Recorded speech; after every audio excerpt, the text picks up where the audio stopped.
ಚಿತ್ರದುರ್ಗದ ರೇಣುಕಾಸ್ವಾಮಿ ಹತ್ಯೆ ಕೇಸ್ಗೆ ಸಂಬಂಧಪಟ್ಟಂತೆ ದರ್ಶನ್ ಸೇರಿ 7 ಆರೋಪಿಗಳ ಜಾಮೀನು ರದ್ದಾಯಿತು ಇತ್ತು ಸುಪ್ರೀಂ ಕೋರ್ಟ್ನಲ್ಲಿ. ಜೊತೆಗೆ ಲ್ಯಾಂಡ್ ಮಾರ್ಕ್ ಎನ್ನುವಂತಹ ಜಡ್ಜ್ಮೆಂಟ್ ಬಂದಿದೆ. ದೇಶದ ಎಲ್ಲ ಹೈಕೋರ್ಟ್ಗಳಿಗೆ ಹಾಗೂ ದೇಶದ ಎಲ್ಲ ಕಾರಾಗೃಹಗಳಿಗೆ ಈ ತೀರ್ಪಿನ ಪ್ರತಿ ಹೋಗಬೇಕು ಅಂತ ಕಡ್ಡಾಯವಾಗಿ ಸುಪ್ರೀಂ ಕೋರ್ಟ್ ಸೂಚನೆ ಕೊಟ್ಟಿದೆ. ಉಳ್ಳವ್ರಿಗೊಂಥರ, ಇಲ್ದಿರೋರ್ಗೊಂದು ರೀತಿಯಲ್ಲಿ, ಸ್ಟಾರ್ಗಳಾದರೆ ಒಂಥರ, ಪ್ರಭಾವಿಗಳಿಗೆ ಒಂಥರ, ಈ ಥರ ನ್ಯಾಯದಾನ ವ್ಯವಸ್ಥೆ ನಮ್ಮಲ್ಲಿ ಇಲ್ಲ.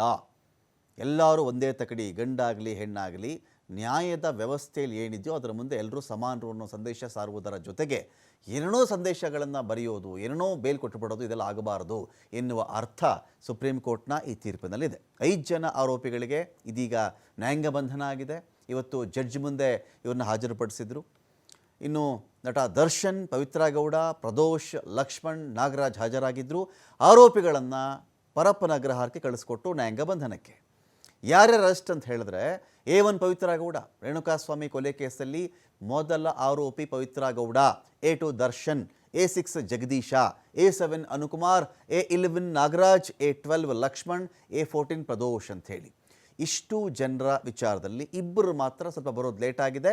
ನಾಳೆ ಅವ್ರನ್ನ ಕೋರ್ಟ್ನ ಮುಂದೆ ಹಾಜರುಪಡಿಸಬಹುದು. ಹಾಜರುಪಡಿಸಿದ ಮೇಲೆ ಅವ್ರಿಗೂ ಇದೇ ಕಥೆನೇನು, ಬೇರೇನಿರಲಿಕ್ಕಿಲ್ಲ, ಅವ್ರಿಗೂ ನ್ಯಾಯಾಂಗ ಬಂಧನನೇ ಆಗುತ್ತೆ. ಇವತ್ತು ದರ್ಶನ್ ಮತ್ತು ಪವಿತ್ರ ಗೌಡ ಸೇರಿದಂತೆ ಟೋಟಲ್ 5 ಆರೋಪಿಗಳು ಇವತ್ತು ಪರಪ್ಪನ ಅಗ್ರಹಾರಕ್ಕೆ ಹೋಗ್ತಾರೆ ನ್ಯಾಯಾಂಗ ಬಂಧನಕ್ಕೆ. ಹಿಂದೆ ನ್ಯಾಯಾಂಗ ಬಂಧನದಲ್ಲಿ ಇದ್ದರು ಇವರು. ಆದರೆ ಇನ್ನೊಂದು ಇಂಟ್ರೆಸ್ಟಿಂಗ್ ಏನು ಅಂತ ಹೇಳಿದ್ರೆ, ಇವ್ರ ವಿಚಾರದಲ್ಲಿ ಇದೀಗ ಟ್ರಯಲ್ ಕೂಡ ಇಮ್ಮಿಡಿಯೇಟ್ ಸ್ಟಾರ್ಟ್ ಆಗಲಿ ಅಂತ ಹೇಳಿಬಿಟ್ಟಿದ್ದಾರೆ. ಹಾಗಾಗಿ ಇವರು ಮತ್ತೆ ಬೇಲ್ಗೆ ಅರ್ಜಿ ಹಾಕೊಳ್ಳೋಕ್ಕೋ ಮತ್ತೆ ಆಚೆ ಬಂದುಬಿಡಬಹುದು ಅಂತ ಅಂದುಕೊಂಡ್ರೆ ಕಷ್ಟ. ಇನ್ನು ಕಷ್ಟ ಇದೆ ಅದು. ಟ್ರಯಲ್ ಅಂತ ಒಮ್ಮೆ ಶುರುವಾದರೆ 2 ವರ್ಷ ಹಿಡಿಯಬಹುದು, 3 ವರ್ಷ ಹಿಡಿಯಬಹುದು. ಕಾರಣ ಹತ್ತಿರ 200ಕ್ಕೂ ಮಿಗಿಲಾಗಿರ್ತಕ್ಕಂಥ ಸಾಕ್ಷ್ಯಗಳಿದೆ.